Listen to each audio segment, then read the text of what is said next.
By the way, you don't mind if we record, right? Like That's fine. Yep. And then I don't use PowerPoint, so it's Control L to make it big. I just go slideshow. Okay, I go slideshow. slideshow. All right. Start. Should say from the beginning. Oh, all right. Perfect. And I'll just go like this. And you can move around the Yep. little faces to your preference. Sorry, let me just make it tiny. All right, guys. So then, welcome to the first installment of the UQ Philosophy Seminar this semester. And our first speaker is going to be Professor Adrian Walsh from UNE. And Adrian is going to be talking about water, distributive justice, and sufficientarianism. Please, Adrian, great. take it away. Thank you. Oh, no, it's great to be here. I haven't been up here for a long time.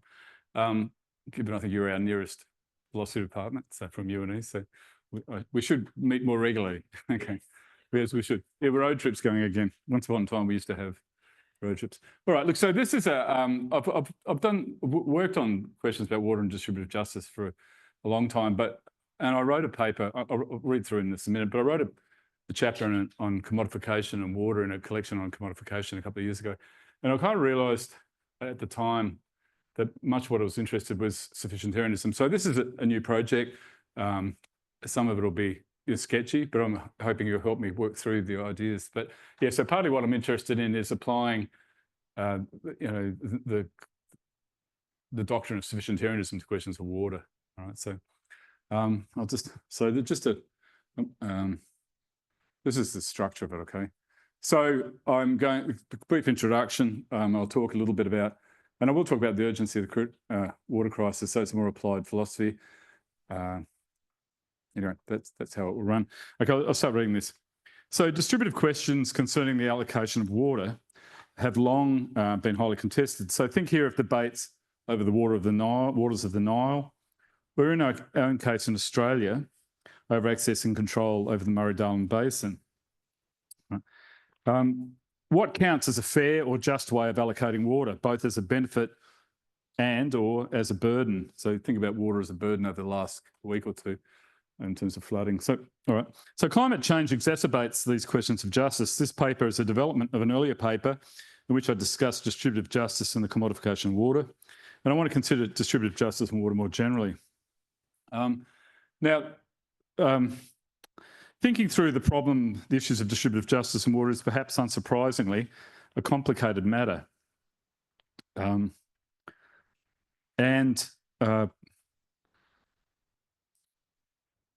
part because water has a number of different modes of normative significance. All right, so just the questions. All right, so what counts as a fair or just way of allocating water, both as a benefit and as a burden? All right, and I've already said that. So one of the reasons that water is in some ways distributive justice is complicated is in part because of different modes of normative, it has different modes of normative significance. It's as a public resource, as a cultural good, and as an ecological good. So as a public resource, which is primarily understood as being of instrumental value, all right, so think about water as, in water utilities. Secondly, as a cultural good, such as when water is found in rivers and lakes, which have cultural meanings for different groups, notably here in Australia, and also as an ecological good, which many regard as having intrinsic value. Right. So in pursuing questions of, regarding the just allocation of the public resource of water, hang on, it didn't print properly. Anyway, I'll just, sorry. So water is a matter of historical fact been subject to a wide range of mechanisms for allocating entitlements and use. So the three primary mechanisms have been riparian legal rights, state allocation, and market allocation. Sorry, this thing didn't print properly, so right, I might just read it off here, just bear with me a minute. That's the thing of getting up early in the morning and travelling.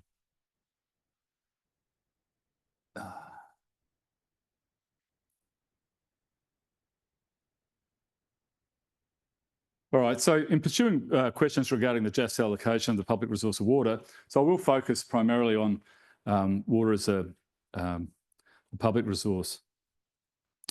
And in pursuing these questions regarding the just allocation, I want to, as I say, consider water as a distributive good, as a distributive resource. In section 3, I outline what I take to be a number of normatively salient features of water as a distributive good. Note that a key assumption here in the analysis is that when discussing the justice of distributing a particular good, we must also consider particular features of the good in question. So distributive justice is not simply about the application of principles to generic goods. The specific nature of the goods being distributed will affect the principles that are appropriate to them. All right. So partly what I want to say, what I'm saying here, is that when we're thinking about the distribution of water, we need to think about not just general features about, sorry, I'm being unclear. We need to think not just about general principles of justice, but also about what the good that's being distributed. All right. Now, I just want to, just before going into that, water as a matter of fact has been subject to a wide range of mechanisms for allocating entitlements to its use. And the three primary mechanisms have been riparian legal rights, state allocation and market allocation.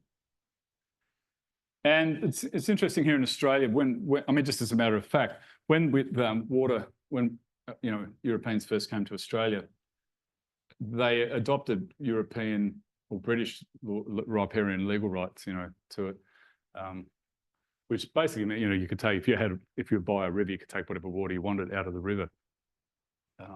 That didn't last particularly long, particularly in the south, because within about 20 or 30 years, the River Murray had been drained, because it's very different to an English situation. So what happened in the 1870s and 1880s, and well, at least in New South Wales and Victoria and South Australia, was that they decided to shift it to state control of the waters, as you know.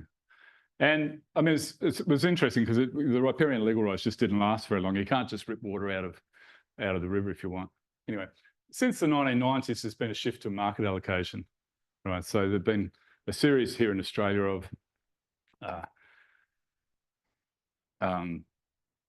of legislation and public policy that's been oriented towards trying to turn water into a private, well, not into a commodity, basically. So partly what I was interested in this was, as I said, there, shift to a market system for allocation of water. And it does raise lots of questions of distributive justice. One of the interesting things about this, though, here in Australia is that they've maintained there's a in order to, there's a basic level of water that has to be provided for people. All right. So the strange things about the system of allocation is people have rights, or commodity rights. They have public, what do you call it, private property rights over a certain allocation of water, but they only have it once the basic water needs have been filled in society. So it's a strange sort of thing that you're buying there, because unless the cities and that have enough water, then, and that's in the Murray-Darling Basin Plan, but the idea is that it only is available if, it's only a market system once a certain allocation has been met, all right, which I think is interesting. All right. This is what I was talking about before. There's three different ways of understanding the modes of significance, and a lot of the debates about water are not just about who has access to water for I don't know, for your car or whatever, for bathing and so on. Also, it's obviously important cultural good, and then there are conflicts that happen about water as an ecological good. So people take the Murray, for example. People will decide to flood a wetland, right? But then farmers will say, well, hang on, what's happening with that water? So you get these interesting trade-offs that happen between different uses of water. I am concentrating here on water as a public resource, as I say. All right. Now, I just want to talk now about the urgency of the water crisis. I think a lot of this is actually questions of distributive justice are exacerbated by the water crisis. There's always been questions about who gets access to water. But they have been exacerbated by climate change. Right? And, sorry, this concerns both the quality and the quantity of water available for use.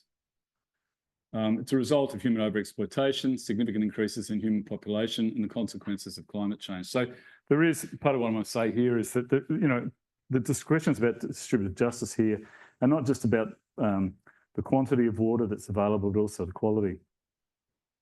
So climate change affects both the amount of water available and the value of the water for human consumption or agricultural purposes. Climate change also means that the environment in which water presents as a burden. So climate change also means that environmental goods in which water presents as a burden rather than benefit are increasing. Right? And in many flood-prone parts of the world, which are in low-lying or otherwise vulnerable areas, water is a burden and brings with it damage and destruction and disease. Right? And you think about somebody like Lismore now, which has had what, 3 in the last 4 or 5 years, serious flooding events. So their water becomes a burden. All right, so that's just background. You know all this. I won't, given the time, I won't go on about that many more. But I did want to pick out what I took to be 6 salient features of water as a distributive good. And this is the point I was making about distributive justice, not just being about, here's a distributive principle, egalitarianism or meritocratic proportionalism or whatever, and you're going to apply it willy-nilly to, widgets or whatever, all right? But I do think that the actual nature of the goods themselves are relevant in relationship to the theories of distributive justice. So the first one I've got here is water is both a distributive benefit and a distributive burden. It's a benefit when it's used for human purposes such as agriculture, recreation, industry, or navigation. Equally, it's a burden when, for instance, flooding occurs. All right? So David Miller wrote a book years ago called Social Justice, which was, I think, was a bit of a classic in the early years of theories of social justice. And he wrote it in 1976. So one of the things he really focused on in that was, in theories of distributive justice, you need to think about burdens, not just as much, but obviously that's an important question of distributive justice. Often people focus on benefits: who gets the car parks, who gets the money, who gets the entrance in university. All right, but there are also burdens. And one of the things he talks about is dirty, dangerous work. Who has to go and there's there's been flooding and it's unhealthy and someone has to go out and clean it up, or who looks after old people. Various kinds of onerous work. So I think one really important point here is that water is obviously, there I was talking generally about distributive justice, but it is both a benefit and a burden. I grew up in a farming area, and it's interesting watching people, they'd be racing for water, trying to get access to water. But then when there was flooding that happened, there'd be people, drawing ditches, digging drains to go to a neighbour's place, so all the water would land on. I remember watching my father do it once. And I said, "What are you doing?" He's getting this, digging so all this off a paddock all ran onto the neighbour's place. But anyway, so that's a rather trivial tale in a way, but it's about water as a burden. I think with respect to its role as a benefit, access to water has an urgency unmatched by many other distributive goods. It's really fundamentally important. It's not the only thing that's fundamentally important, but obviously it is. And it has a multiplicity of uses and hence a diverse range of distributive goods associated with it. That is to say, it counts as a distributive good under a variety of different descriptions or distinct descriptions. Right?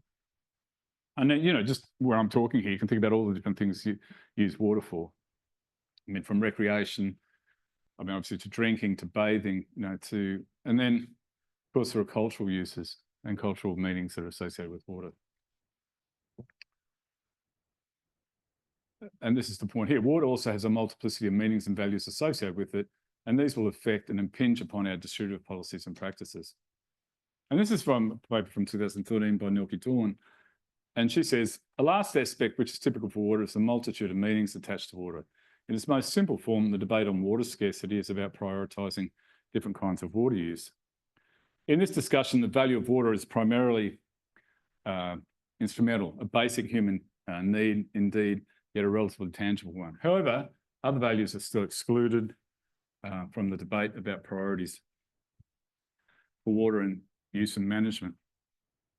And in many cultures and religions, water has a symbolic meaning or value as well. In many religions, the symbolic meaning of water is associated with its ability to remove sin and impurity. All right, so I mean, that's important too when we talk about the allocation of water.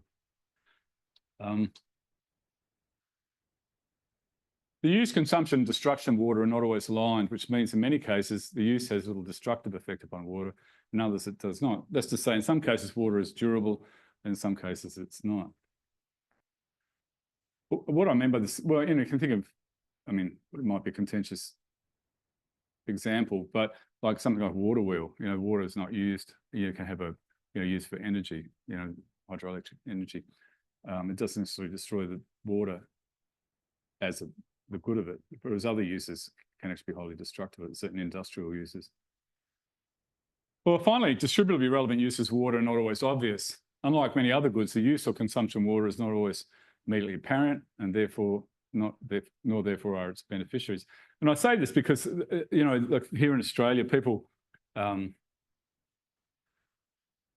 have the Great Artesian Basin, right? And who gets access to it? All right, so I know I have a brother that is a forester, and if you have blue gums, the south is plain with a lot of blue gums, then you have to pay a license. You don't have to pay for your pine trees, because the roots of blue gum go much deeper and access the Great Artesian Basin, whereas pine trees don't. Right now, in that particular case, foresters know enough about how these trees work and who's getting access to water. But a lot of times, it's not actually clear who's using water and who's not. All right. So if you take that as, I mean, that's a kind of nice example of it. It's not always obvious who's making use of it. I mean, obviously, if you've got a blue gum plantation, you're using water and draining on the Great Artesian Basin in a way that other people are not. All right. So, all right, so now what I wanted to do is shift. I mean, there's some things I think that are salient features. What I want to do is just talk about sufficientarianism, and I think hopefully find this interesting. So my interest is in sufficientarianism as a principle for determining the justice of distributions of water. And I noted at the outset this paper is a development of an earlier paper on distributive justice and commodification, which came out in the Routledge Handbook of Commodification last year. And therein I argued that the most important reason for concern involves implications for access to water for the satisfaction of basic human needs. All right, so the argument that I had there about commodification of water and distributive justice had to do with access. If water is commodified, it means that those with money have access and those without money don't have access, depending on how it's commodified. So part of the question here was about how do we satisfy human needs? So insofar as commodifying gives rise to a lack of access to a good essential to the satisfaction of human needs, then it's morally wrong. And that was roughly the argument that I ran.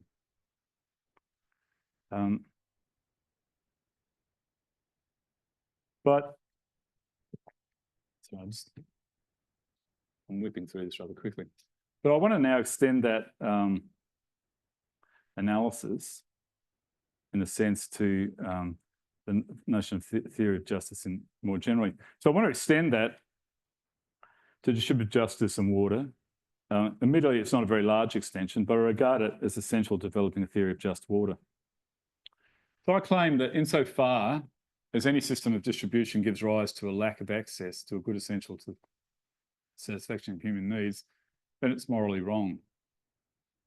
And the thought is that we should evaluate distributive systems and principles in relationship to or with respect to the extent that they enable or inhibit human flourishing.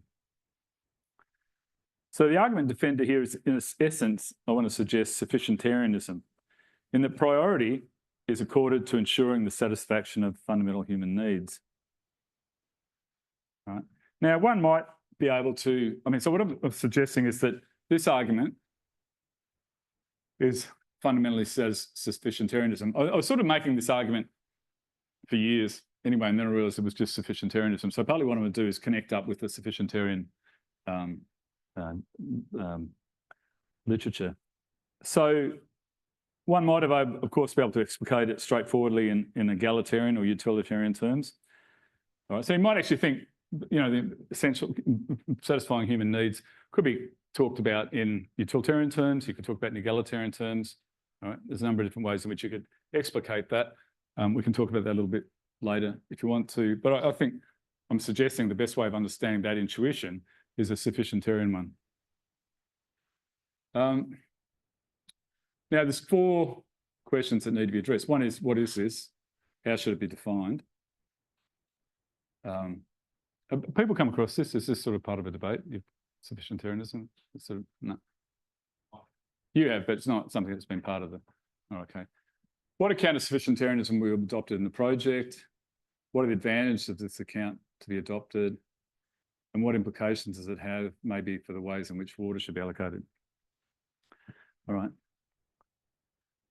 I think there's also a number of theoretical challenges, significant theoretical challenges that, I mean, I'd like to talk about. As I say, this is really a bit of a sketch of an approach, and I'm hoping we'll have a bit of a discussion about how it might be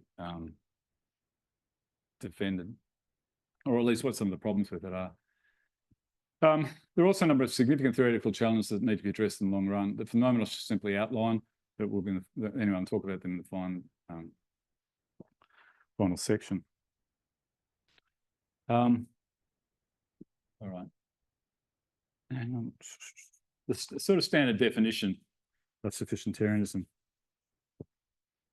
I'll just go down a slide here. And this is from Dick Timmer from Journal of Political Philosophy in 2022. According to sufficientarianism, justice requires everyone has enough.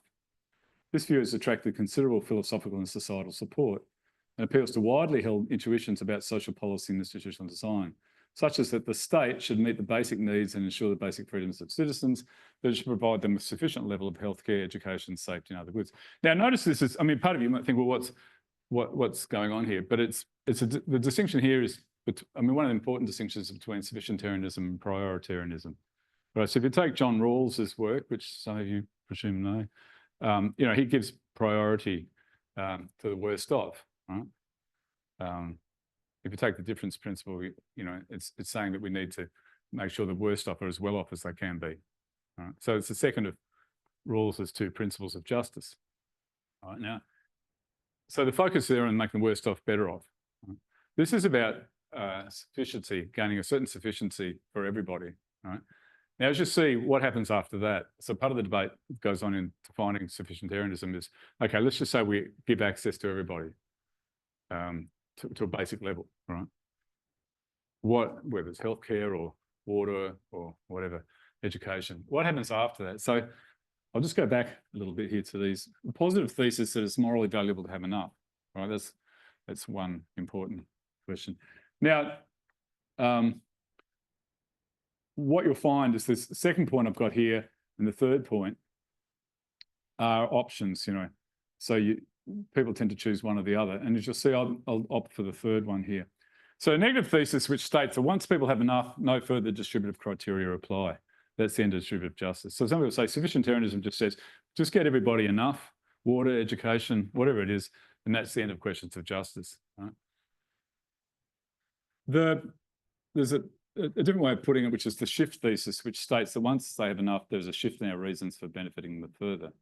So I mean, so you can see why that's a choice between the negative thesis and the shift thesis. The idea is here is that, okay, there's other criteria that come in once we've achieved. So the positive thesis is fine. You know, it's important for people to have enough. We'll make sure people have enough water or education or healthcare. But then the question is about whether or not what happens once that's satisfied. Now, the negative thesis says that's the end of it, right? Whereas the shift thesis says there are, you know, reasons change after that. And so I think the important thing here is also to notice that equality could also be a reason after that, right? So it's not as if it rules out further questions of egalitarianism, but the sufficientarianism says as a basic level, the first point we want to do is make sure everybody's got enough. Now, that doesn't rule out the idea you might have some egalitarian considerations afterward or other kinds of considerations, right? So it's open. Though if you adopt the negative thesis, justice ends there, right? That's the end of questions of justice, right? Now, obviously, well, not obviously, but I mean, I'm going to adopt what's known as a shift thesis. Now, just a couple of things on sufficientarianism I probably should note. It was originally discussed by Harry Frankfurt in 1987. The contemporary interest in it stems from the work of Paula Casals in 2007. And as I sort of mentioned before, it's important to note the difference between sufficientarianism and the views with which it might easily be confused, the most prominent of these being Rawls's prioritarianism. And I'll just repeat what I was saying before. In a theory of justice, Rawls states that social primary goods must be distributed equally unless there's an unequal distribution that is to everyone's advantage. So remember, the difference principle says, your default position is equality unless inequality is to the benefit of the worst off. Now, it's because of the focus upon the worst off that it's called prioritarianism. Rawls didn't call it prioritarianism, it wasn't his term, but the idea is, we're giving priority to the worst off. All right. Now, the shift here is it's focused on ensuring that everyone has sufficient minimum.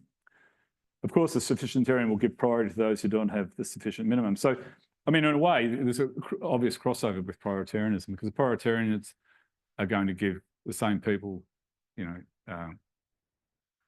resources, but the point is just there's a notion of a sufficiency. There's a level of resource that everybody should have, rather than always thinking about giving to the worst off. All right. So in sufficientarianism, priority is given to the range below the threshold. All right. So there's a threshold of goods that are required for a basic, decent human life. Okay, so we've got the three theses there. Now, does it capture all that's of concern? As I said, I think that the reasons shift once everyone has enough, but that doesn't mean that no further distributive criteria apply, nor that we should not employ egalitarian principles. That was what I was saying just a minute ago. That if you adopt the shift thesis, that doesn't mean it's the end of the... So that's why I'm suggesting we should adopt the shift thesis. I don't think justice ends just when we've got basic minimum met. And as someone like Dick Timmer talks about, this has been the canonical way of defining it.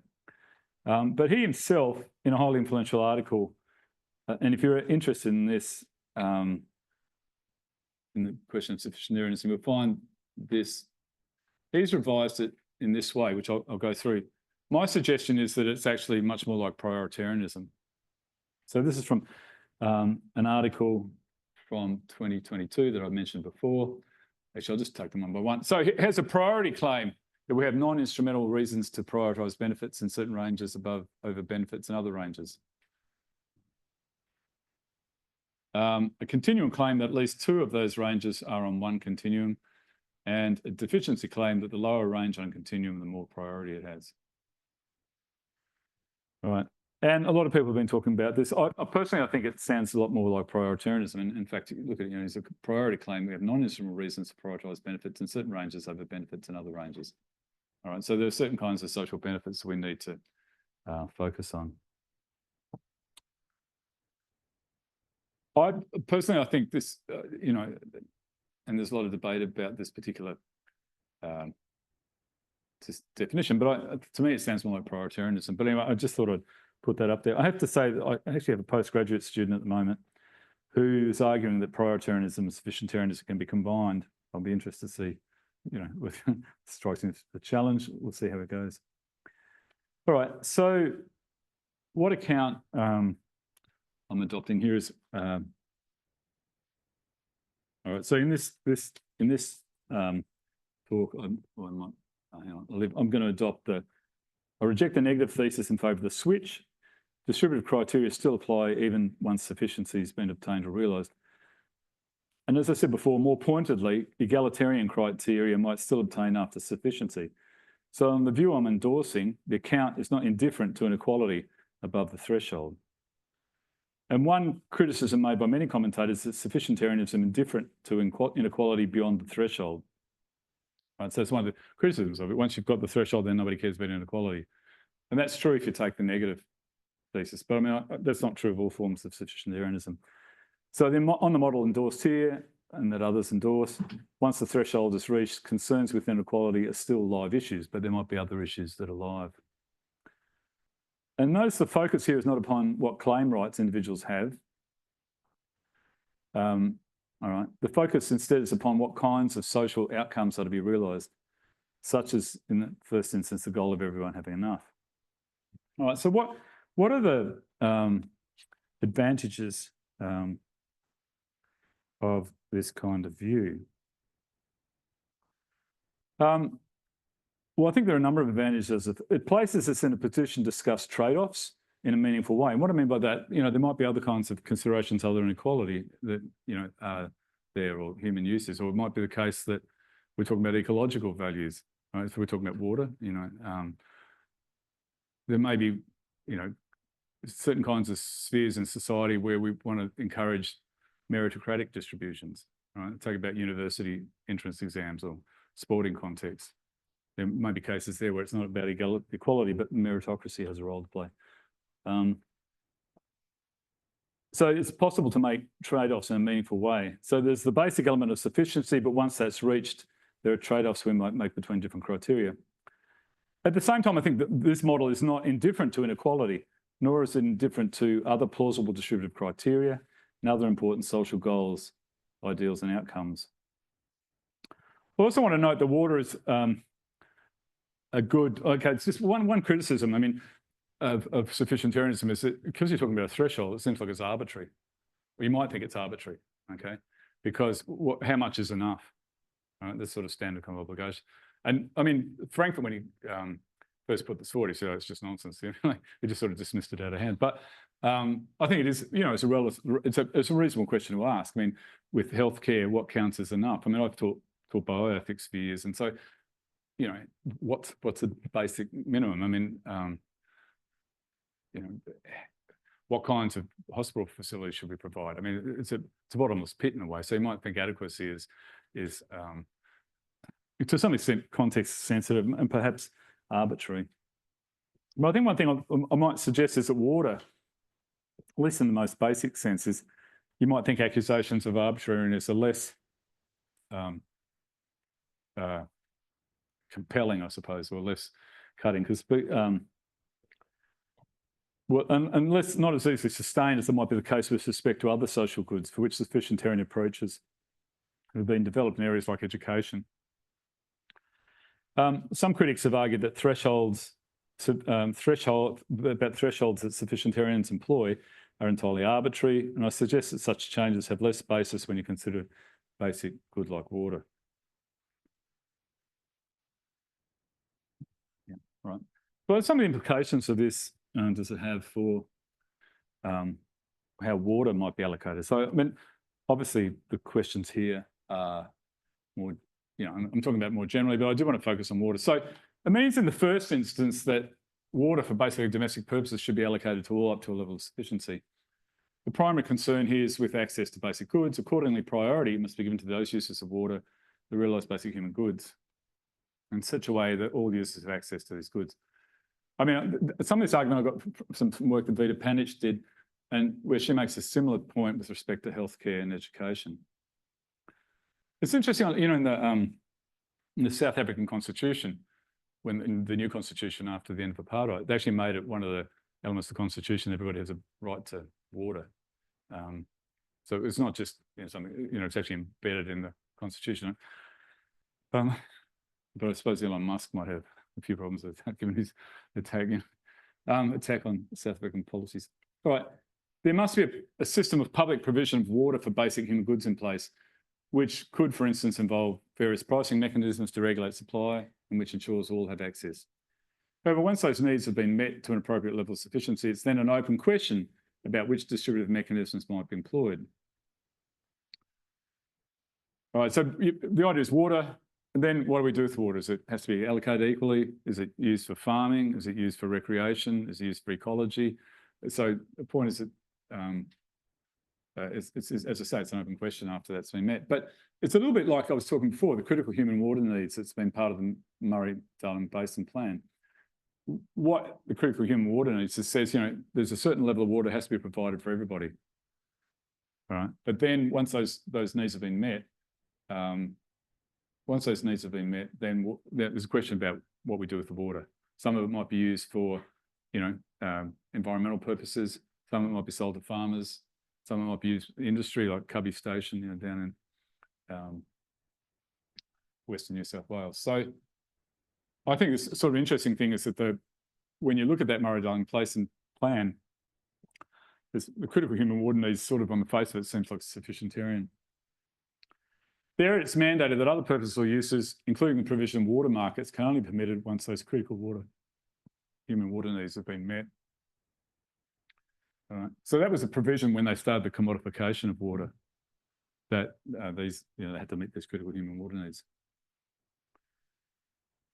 I mean, the idea is markets might be defensible, and it's an open question once basic needs are met. Panich makes a stronger claim that markets are in fact defensible, are in fact. I mean, I'm suggesting, they might be, but she's saying they are in fact defensible. So talking about markets in healthcare and education. So the idea there is that a mixed system where you would have, say take healthcare as an example rather than water, which I'm talking about. But healthcare, you might have public provision, all right, of like we have Medicare. But then above and beyond that, you might have markets in, so you have private healthcare providers like we do. Panich writes, because necessary goods must only be met sufficiently, not equally, markets and necessary goods are perfectly defensible once the social minimum has been attained. I mean, it's a stronger view than I would want to defend. And as I say, it strikes me as too strong, but there are other considerations other than pure economic ones that come into play once the necessary good water realises have been sufficiently met. All right, so I mean, that's the position I want to say, and I think water, so this is an interesting case for defending and developing sufficientarianism. So two things, I'm interested in the allocation of water, but secondly, I think it's an interesting case for thinking about sufficientarianism as a policy. And as far as I'm, as far as I've seen, sufficientarianism hasn't been involved in that kind of applied ethics realm as much as it might have. At the moment, it's been very much, the level of abstract theories of distributive justice. But here are 4 challenges that I think, for this. So one is, why interpret the intuitive pull in sufficientarian terms or sufficientarianly? And I'm interested to know what people think about this. So why not treat the intuition about urgency as providing grounds for a utilitarian or an egalitarian or a Rawlsian account? So you can see, there's an urgency about water, all right? And that was one of the primary kind of, pieces of evidence I had for justifying sufficientarianism. But you might think, well, you could justify that in egalitarian terms. I mean, I remember Alistair McIntyre, I think it's in After Virtue, he talks about how, experience with extreme poverty turned people into Marxists, right? Like you happen to be, he wrote this a long time ago, but he's saying that the mere experience of coming across severe extreme poverty is what prompted a lot of people to become Marxists. But of course, there's one thing you might say, is that the only conclusion you might draw? You see extreme poverty, and you might actually become a welfare liberal, and I think there should be a welfare state or whatever, So, I mean, McIntyre in a way is saying in that the interpreting it in a Marxist way is not the only way that you might interpret, the obvious wrongness of certain forms of inequality. So why do it? I mean, more work needs to be done here, but as a first step, I think that it captures the intuitive pull in a way that the others don't. I think the natural way of interpreting concerns with the lack of basic necessities is sufficientarian rather than an ongoing egalitarianism. So I come across a lack of access to water or a lack of access to some fundamental goods. It's not clear to me that intuition, I mean, I'd be interested to know what you're feeling about that, but the intuition that's wrong, why think that you should reinterpret it in, as a thoroughgoing egalitarianism? All right. What's driving you is the urgency of the goods, of the poverty or the lack of access here. Why think that that's grounds of thoroughgoing egalitarianism? The second one is an obvious one, determining the threshold. Much of the debate around sufficientarianism concerns the threshold. In this part of it, and maybe this is not particularly satisfactory, but I'm just going to defend it as a determinable concept without just providing any concrete determinate or providing a concrete determinate account of it. I think in practice, okay, that's fine. I mean, at a theoretical level, I think you just say, well, this is a determinable rather than a determinate concept. But in practice, if you're going to employ this in applied ethics, you need to go into do more work about how we determine what those thresholds are. I do think, as I said before, that it's a little bit easier with water. But nonetheless, there is what you might call the arbitrariness objection. So someone like Richard Arneson runs this arbitrariness objection. He's an egalitarian, a well-known egalitarian, and he runs an arbitrariness objection against sufficientarianism. He says, look, the problem with this is it's just entirely arbitrary what the thresholds are. A third objection here is the trade-offs in water. I mean, I noted that one of the advantages of the view is that it provides a framework for discussing trade-offs between human interests in fundamental domestic water uses, for instance, and other uses such as environmental, cultural, industrial, and horticultural uses. But that's okay. But I mean, once you actually, and again, I think it's an advantage in abstract, but once you start to apply, it in a policy setting, if that's what you want to do, this is where all the difficult decisions are going to come up, and they are where all the controversy. I mean, how much does it matter? Some farmers lose. I mean, think about what's happened with the Murray-Darling as an example. So there's farmers who, small-scale farmers with maybe orchards and so on, who want water for their orchards, and their cultural, this long-standing. I mean, careful what I say here, but the tradition of a couple, maybe 100 years of places like Majura where people have been farming, and there's a value in those communities. At the same time, some of the water's gone out to the Macquarie Lakes, right? And so how do you weigh those up? All right. So it's not as if sufficientarianism gets around those. I was saying before, the advantage is rather than compared to other, is that you can have trade-offs. So of course in utilitarianism you can also have trade-offs. But part of the question of applying this, once you start to apply it, is how do you work out the trade-offs? I mean, one thing I think, I was talking to someone recently, this sort of came up, how to characterise the burden. So does the sufficientarian model tell us how to deal with burdens? How should we allocate them? I mean, what sense does it make to talk of a sufficient level of burdens, right? So I think if there's burdensome activities generally, this is about sufficientarianism generally, how do we work out who takes up the burdensome, like military service or forms of dirty and dangerous work? I think there's a puzzle there, but I think in a way you can talk about, that there's those who have to take this still need to kind of reach a certain basic level of resource use. In water cases, burdens of flooding or poor water quality need to be remedied so that everyone has a sufficiency, not a burden, but a freedom from the burdens, so that they're able to realise their fundamental interests. I need to kind of finesse that a little bit more, but it is a funny question. I mean, we talk about distributive justice being about benefits and burdens, and I haven't seen anybody talking about how sufficientarians actually deal with burdens. So it'd be interesting what anyone's got to say. All right, so look, just some concluding remarks. I'll just say some things to finish off, and then hopefully we'll have a bit of a discussion. So I want to finish just some following remarks. One is the essential normativity of the problem. I've assumed and not argued for the claim that questions regarding the distribution of water are essentially or fundamentally normative and should be regarded as, amongst other things, problems within political philosophy. More specifically, questions of the allocation of water are, amongst other things, problems of distributive justice. And this is in contrast to those who regard them purely as technical or legal issues. Why am I saying this? In part because a lot of stuff about water policy, and if you talk to people in water, they just think moral philosophy, political philosophy has got nothing to do with it. It's either a legal issue or a hydrological issue. I had a little bit to do with the Murray-Darling Basin Authority at one point, and some of them were just like, these problems can either be solved, problems of distribution can be solved through technological means, we'll just create more, be more efficient, use water, or the questions aren't questions of moral philosophy or political philosophy, they're questions of legality. We're just so one of the points that I've sort of been banging on about in this is that it's really important to stress the normativity of questions of distributive justice and water. I mean, some people, I've talked to some people say, yeah, we've dealt with it. We've dealt with the question of justice. We went out and did a survey, right? So we did a survey and asked people what they thought was just, right? But that begs, the philosophical question that lays behind that. Yeah, but what is justice? All right. So I think it's an essential question there. So as I say, they're fundamentally normative and require choices about values and competing visions of the good society. I think I've outlined what I take to be some key features of water as a distributive good.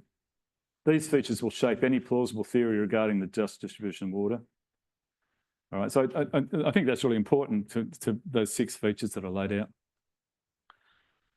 The grounds for adopting a sufficientarian approach and the broad outline of such an approach, I mean, I think there are, that's the point I was just making then before, some might think that the fact of the urgency of our need for water can be just as easily captured within other kinds of theoretical frameworks. So I hope I've provided some grounds, at least, for thinking that they're best captured by a sufficientarian. And I've also outlined some of the key challenges. So, I mean, the 4 challenges I just laid out there. And I think these involve showing why a sufficientarian approach best accounts for the intuitive reactions with respect to fundamental access and laying out the problem of trade-offs in particular. And look, I might just leave it there. So, and here's some reading in the, hang on, well, some reading for people who are interested. So thank you.